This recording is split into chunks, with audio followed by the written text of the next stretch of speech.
तुम्ही बघत आहात जनमत मराठी।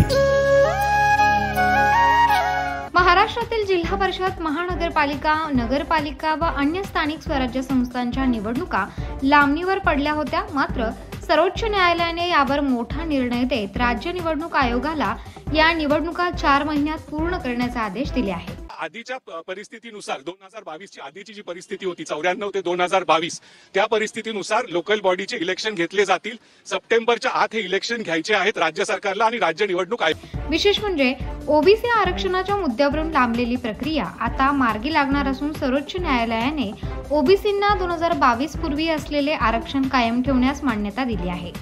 आता या सगळ्यांमध्ये ओबीसीचं आरक्षण जे आहे ते 2022च्या पूर्वी जसं होतं तसंच्या तसं देण्यात येऊन ते परत नव्याने निघेल। किंबहुना ज्या जागा आहेत त्या ओबीसींच्या ज्या आहेत त्या परत त्यांना पूर्ववत बहाल करण्यात येतील। 2022 पूर्वी ज्या बांटिया कमिशनचा आयोग आलेला होता त्याच्या पूर्वीचं। आता सगळ्यात महत्त्वाचा भाग असा आहे की राज्य निवडणूक आयोगाला असं सुद्धा मुभा देण्यात आलेली आहे की जिथे जिथे निवडणुका त्यांना घेणं शक्य नाहीये त्या ठिकाणी निवडणुका ज्या आहेत तर त्या घेण्यासाठीची मुदत वाढवून घेण्यासाठीचा अर्ज सर्वोच्च न्यायालयासमोर राज्य निवडणूक आयोगाला करता येईल। म्हणजे याचा सरळ अर्थ असा आहे की 4 आठवड्यांच्या आत आता जिथे जिथे तयारी झालेली आहे तिथे राज्य निवडणूक आयोगाला इलेक्शनचे नोटिफाय करावेच लागतील। त्यांना जर काही अडचण असेल तर ते सर्वोच्च न्यायालयामध्ये अर्ज सादर करून वेळ वाढवून घेऊ शकतात।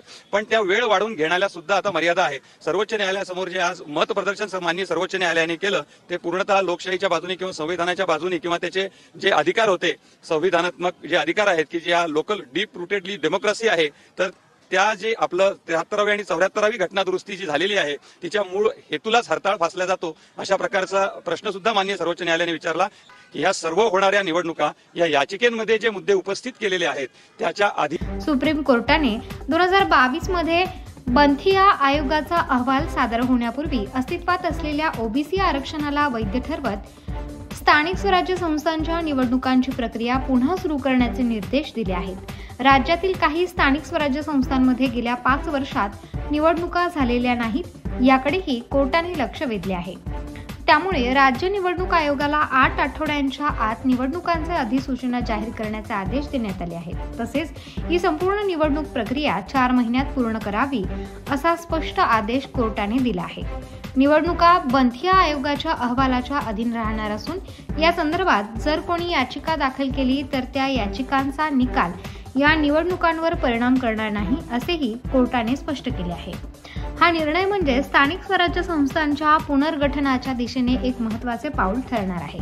ओबीसी समाजालाही या निर्णयामुळे दिलासा मिळणार असून स्थानिक पातळीवरील लोकप्रतिनिधींना पुन्हा संधी मिळणार आहे। जबाबदारी न्याय